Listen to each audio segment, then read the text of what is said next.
Innovators of Black History, Volume 1. Introduction. Innovators of Black History documents many of the African Americans who have achieved a level of success with the creation or assistance in the creation of major inventions and technology. Collectively, they have invented a multitude of products and/or made discoveries in the course of their lives that have left a large imprint on the world. These inventions have ranged from practical everyday devices all the way up to major scientific breakthroughs in a multitude of fields, including science, physics, biology, math, and medicine, to name a few. It was never easy being an African American inventor at any time in American history. African Americans have been the subjects of unforgiving oppression, discrimination, and persecution throughout a large part of American history, with this oppression having a major impact on African American contribution and innovation.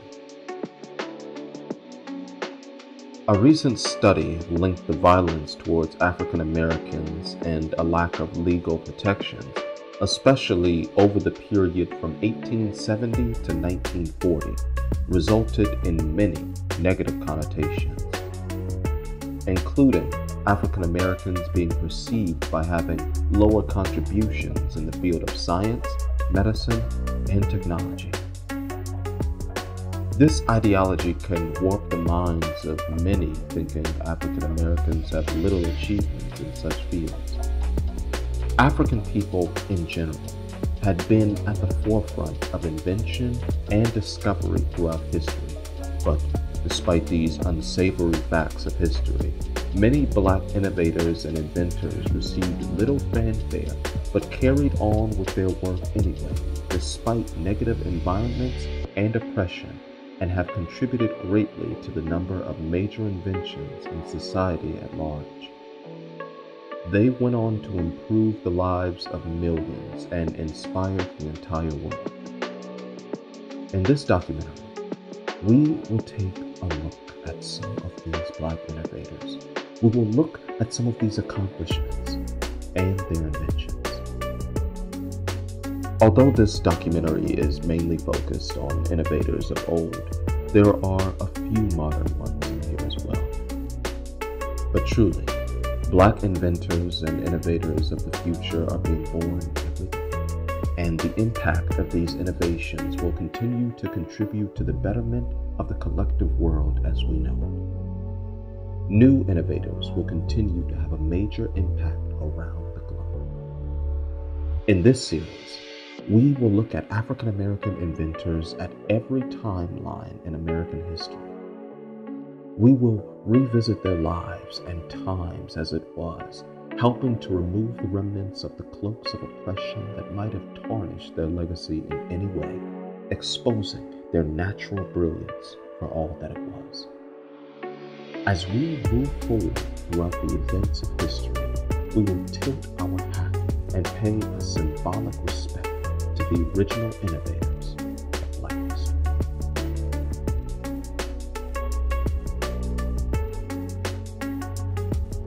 Chapter 1. George Washington Carver. One of the earliest and most notable inventors of Black history was George Washington Carver.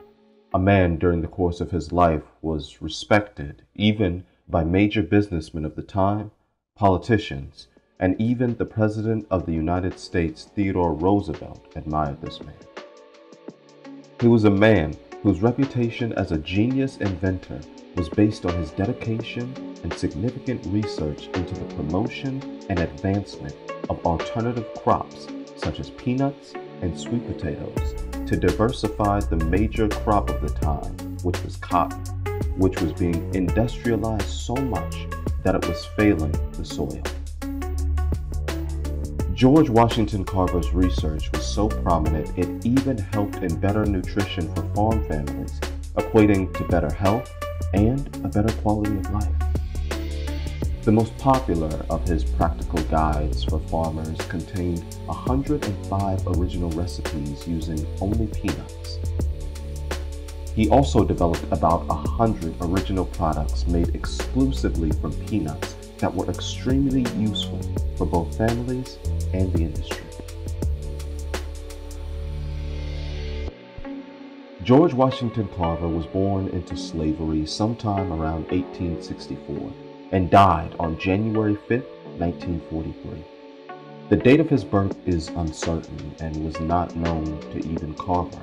His enslaver, a German-American immigrant named Moses Carver, who had purchased George's parents, Mary and Giles, in October 1855 for $700. Both his parents died when he was young, his father from war and his mother from a vicious slave raid. Being able to learn reading and writing as a slave child was surely a difficult thing during these times. This is also around the time that slavery was also being abolished, so George figured out a way to learn by using his skills of persuasion from his caretakers. He managed to attend a series of schools before eventually earning his high school diploma from Minneapolis High School in Minneapolis, Kansas. George Washington Carver became an American agricultural scientist and inventor who promoted the planting of alternative crops as opposed to cotton, and he invented methods to prevent soil depletion that was caused by too much industrialized cotton production at the time. Figuring out these problems made Carver one of the most prominent Black scientists of the early 20th century. In addition to being an innovator, Carver was also a long-running professor at Tuskegee Institute. He was a leader in promoting problem-solving and environmentalism. He received numerous honors for his work and was widely recognized and praised by even the prominent white community for his many achievements and talents. In 1941, Time magazine revered Carver the Black Leonardo. On his own home front, he manually plowed 17 acres of his own land, planting rice, corn, and garden produce, as well as various fruit trees, forest trees, and shrubbery. In 1896, Booker T. Washington, the first principal and president of Tuskegee Institute, invited Carver to head the agricultural department after hearing about his acclaimed studies in agriculture and botany. Carver taught at Tuskegee for many years, and from 1915 to 1923, he concentrated on experimenting with new uses for peanuts, soybeans, sweet potatoes, pecans, and other crops. This incredible work and his speaking to a national conference of the Peanut Growers Association in 1920, and also in testimony before Congress in 1921 to support the passage of a tariff on imported peanuts, brought him worldwide recognition and increasing renown in his ability as a scientist. In these years, he became one of the most well-known African Americans of his time. Carver was a brilliant scientist who urged farmers to restore nitrogen to their soils by practicing systematic crop rotation, alternating cotton crops with the plantings of sweet potato and legumes such as peanuts, soybeans, and cowpeas. These crops both restored nitrogen to the soil and were also surprisingly great for human consumption. He urged farmers to feed their hogs acorns. The acorns contained natural pesticides, and feeding them acorns was cheaper for farmers too. This was an inventive and brilliant idea that Carver set in motion that instantly achieved local and worldwide success. Carver's efforts towards these holistic and organic approaches are still in use today. In his many researches, Carver discovered something known as permaculture. Permaculture could be used to produce carbon from the atmosphere, producing a higher quantity of crops and letting crops flourish despite global warming. These inventions and others not only proved African American brilliance at a time of racial divide, but also thrusted Carver into the worldwide spotlight. Carver's work was so well known that 3 American presidents, Theodore Roosevelt, Calvin Coolidge, and Franklin Roosevelt, all met with him, and even royalty such as the Crown Prince of Sweden.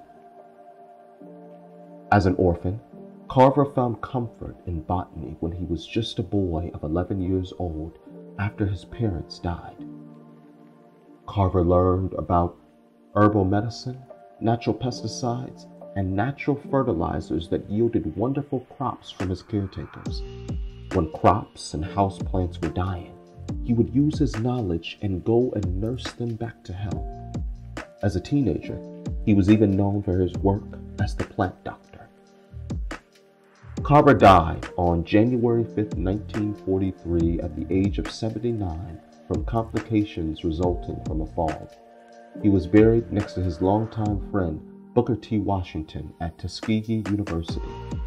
On his grave was written, "He could have added fortune to fame, but caring for neither.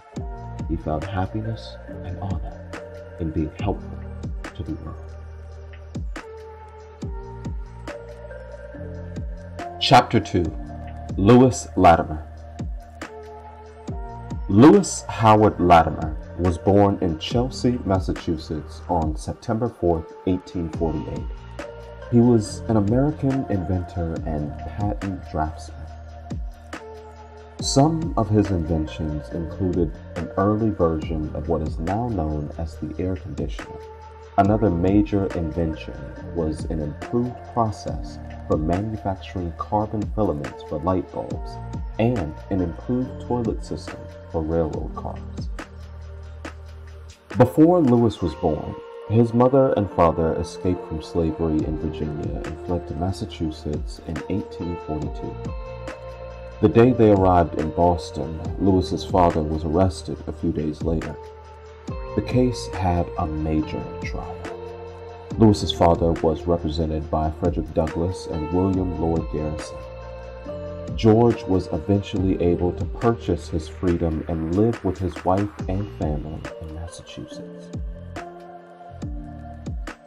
Lewis enlisted in the U.S. Navy at the age of 16 in 1864 and served as a landsman. After receiving an honorable discharge in 1865, he gained employment as an office boy with a patent law firm. He learned instruments like the square, ruler, and other drafting tools. Later, Latimer was promoted to the position of head draftsman by 1872. In 1874, Latimer co-patented with Charles M. Brown an improved toilet system for railroad cars called the Water Closet for Railroad Cars, which is filed under U.S. Patent 147,363. Alexander Graham Bell later employed Latimer, then a draftsman at Bell's patent law firm, to draft the necessary drawings required to receive a patent for Bell's world-changing invention, the telephone. The telephone had world-changing effects and was a major achievement in communication. If Latimer was the draftsman on that project, who's to say his contribution couldn't have been greater? Who knows?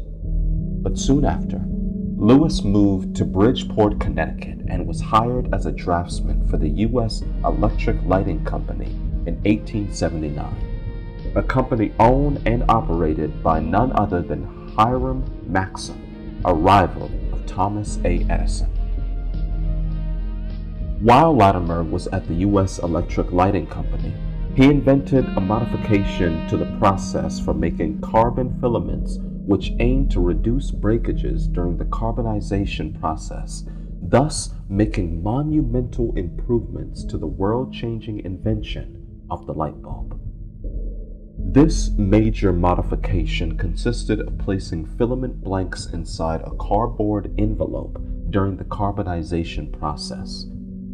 Latimer received a patent for this in 1881, along with Joseph V. Nichols, for a method of attaching carbon filaments to the conducting wires within an electric lamp. Soon after, in 1884, Latimer was invited to work with none other than Thomas Edison himself. Along with other inventions, Latimer also developed the forerunner to the modern-day air conditioner. It was called the apparatus for cooling and disinfecting, which makes Lewis's invention of the thing that keeps millions of people cool in the summer a life-changing, monumental achievement, wouldn't you say? The Edison Electric Company in New York City hired Latimer in 1884 as a draftsman, and he also served as an expert witness in patent litigation on electric lights. While at the Edison Electric Light Company, Latimer wrote the first book on electric lighting entitled Incandescent Electric Lighting, 1890, and supervised the installation of public electric lights throughout New York, Philadelphia, Montreal, and London. Chapter 3. Granville T. Woods. Granville T. Woods, born April 1856, died January 1910, was an American mechanical engineer and inventor.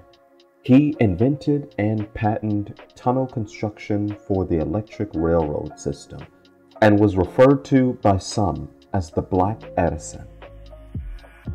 Over the course of his lifetime, Granville Woods obtained more than 50 patents for inventions, including an automatic brake and an egg incubator, and for improvements to other technologies such as the safety circuit, telegraph, telephone, and phonograph.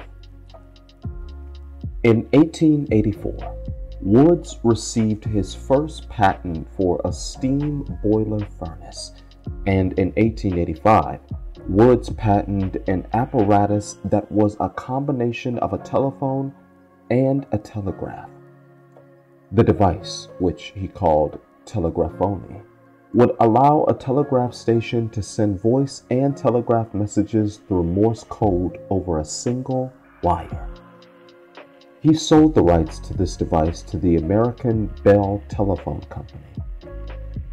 In 1887, he patented the synchronous multiplex railway telegraph, which allowed communications between train stations from moving trains by creating a magnetic field around a coiled wire under the train. The invention was so successful that Woods began the Woods Electric Company in Cincinnati, Ohio, to market and sell his patents. Woods manufactured a system of overhead electric conducting lines for railroads, modeled after the system pioneered by Charles Van de Pole.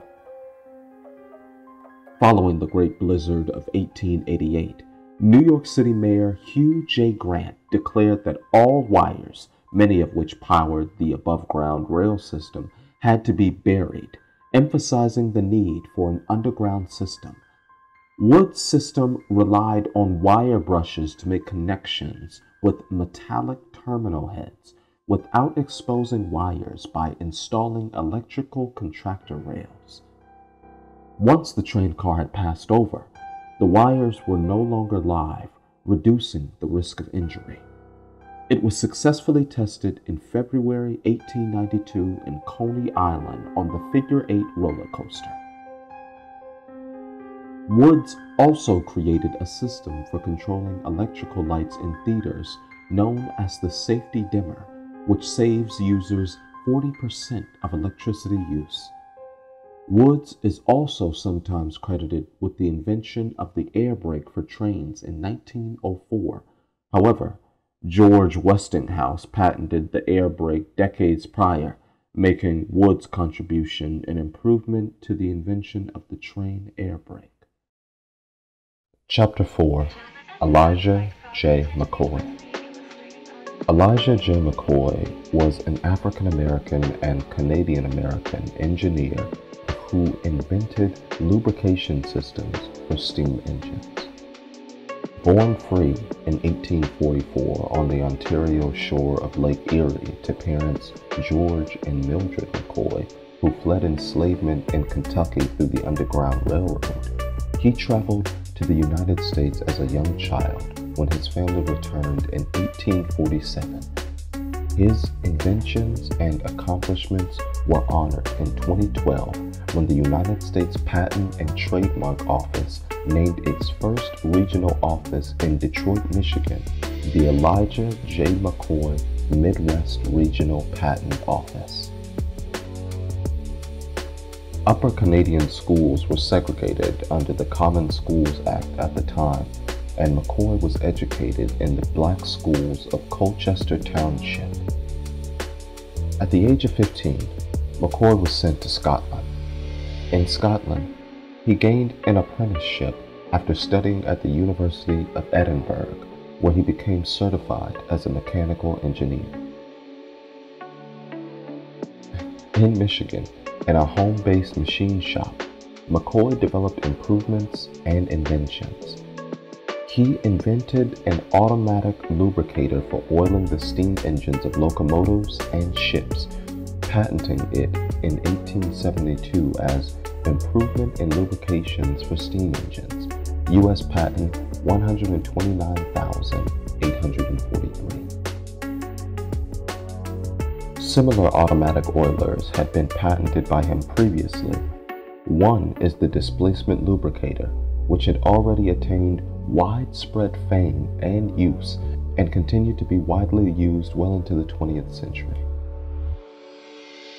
Lubricators were a success story for railroads of all kinds, as they enabled trains to run faster and more profitably for the owners with less need to stop for lubrication and maintenance. By 1899, the McCoy lubricator was in use on almost all North American railroads. McCoy continued to refine his inventions and design new ones, which was noted in newspapers of the time, including the Railroad Gazette. Most of his patents dealt with lubricating systems, including a further patent in 1898, which added a glass sight feed tube to monitor the rate of lubricant delivery U.S., which was a major improvement for railroad engineers. Booker T. Washington recognized Elijah McCoy as having produced more patents than any other black inventor up until that time. This notoriety gave McCoy an honored status in the black community that has persisted to this day.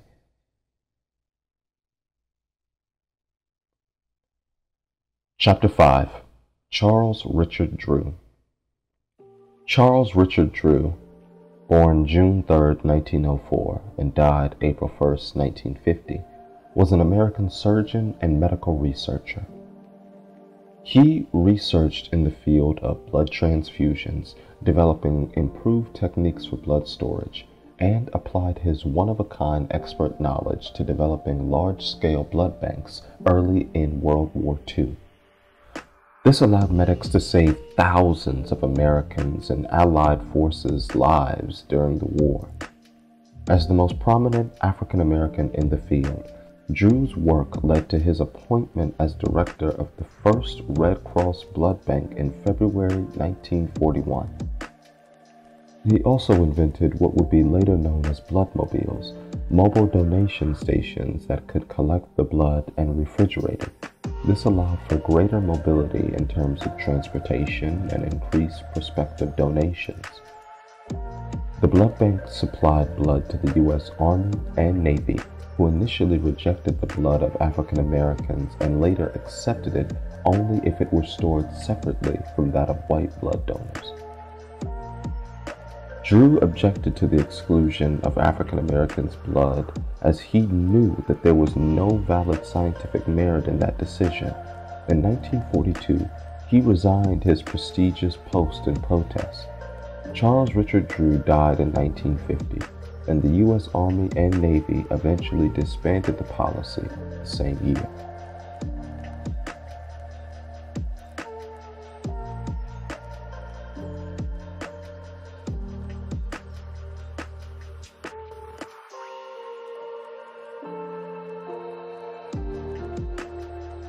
Chapter 6. Marie Van Britten Brown. Surveillance systems are a ubiquitous tool in modern-day life. You will find them in just about any business and just about any home. They keep the world safe and secure in just about every way. In fact, we couldn't imagine a world without them. What if we told you that the surveillance system as we know it today was invented by a woman, a black woman? A black woman who grew up in a neighborhood so rough, she actually made this worldwide invention possible not for financial gain, but for sheer necessity of living in her own neighborhood. Meet Marie Van Britten Brown. As clever as her name, she was also a clever African-American nurse and inventor who lived from October 30th, 1922 to February 2nd, 1999. In 1966, she invented a video home security system along with her husband, Albert Brown, who was an electronics technician. In the same year, they applied for a patent for their innovative security system prototype, and the patent was granted in 1969. Her idea expanded beyond just video security for the home. She even invented other security components for people and businesses around the world. At first, the initial surveillance system invention was hard to sell to buyers because the cost of producing a suitable working system was so high. The Browns initially decided to build the first prototype on their own accord to spark interest to potential buyers. And to help expand her video innovation even further, Marie invented additional components like a device in which you could unlock a door using a remote control. Also, knowing that the police or security response was slow in her neighborhood, she decided that there must be a quicker way for users to alert the authorities in case there was trouble. To do so, she invented a system that contacted police and emergency responders with just the tap of a button. Indeed, Marie has helped the world even now, over 50 years later. Her inventions are still being used by people and businesses around the globe. Marie's inventions are the foundation for modern video surveillance: remote control door locks, push button alarm triggers, instant messaging to security providers and police, as well as two-way voice communication. Chapter 7. Benjamin Banneker. Benjamin Banneker, born November 9, 1731, and died October 19, 1806, was an African-American naturalist, mathematician, astronomer, almanac author, landowner, surveyor, and farmer. Born in Baltimore County, Maryland, to a free African-American mother and a father who had formerly been enslaved, Banneker had little or no formal education and was largely self-taught.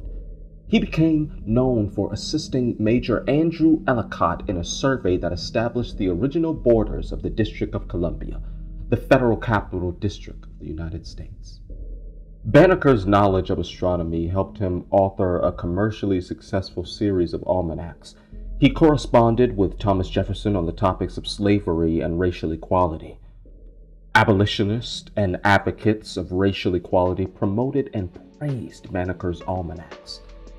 Although a fire on the day of Banneker's funeral destroyed many of his papers and belongings, one of his journals and several of his remaining artifacts survived. Banneker became sort of a folk hero after his death, leading to many accounts of his life being overly stretched or overly exaggerated of his greatness. Banneker's legend is still felt today through the names of parks, schools, and streets that commemorate him and his works. Chapter 8. Shirley Ann Jackson. Shirley Ann Jackson is an American physicist born August 5, 1946. She was the 18th president of Rensselaer Polytechnic Institute.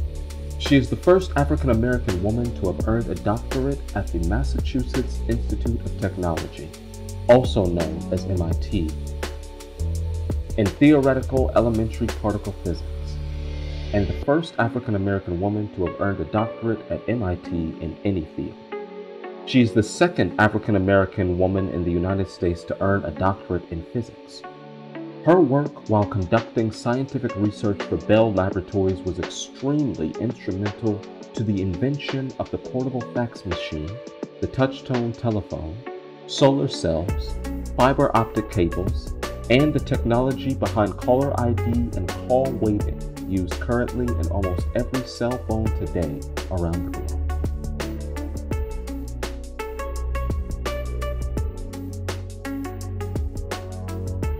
Chapter 9. Patricia Bath. Patricia Era Bath was an American eye surgeon or ophthalmologist and humanitarian.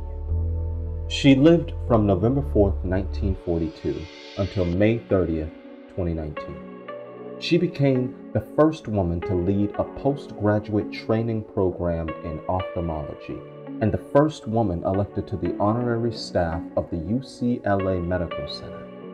Bath was the first African American to serve as a resident in ophthalmology at New York University. She was also the first African American woman to serve on staff as a surgeon at the UCLA Medical Center. Bath was the first African American female doctor to receive a patent for any medical purpose, and she is a holder of 5 patents.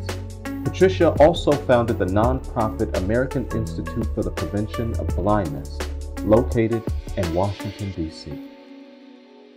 The assassination of Martin Luther King Jr. in 1968 caused Patricia Bath to dedicate herself to achieving one of the dreams of Dr. King, namely the empowerment of the people, and she did that through an organization known as the Poor People's Campaign. She organized and led medical students in providing volunteer healthcare services to poor people in her community in the summer of 1968. Her passion for the improvement of the common people's condition persuaded her professors from Columbia to begin operating on blind patients without charge at Harlem Hospital Center. Bath was proud to be on the Columbia team that performed the first ever eye surgery at Harlem Hospital in November 1969. Chapter 10. Lonnie Johnson. Lonnie George Johnson, born October 6, 1949, is an American inventor, aerospace engineer, and entrepreneur.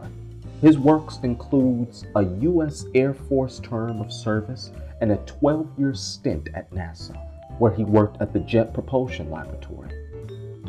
He invented the Super Soaker water gun in 1989, which has been among the world's best-selling toys ever since.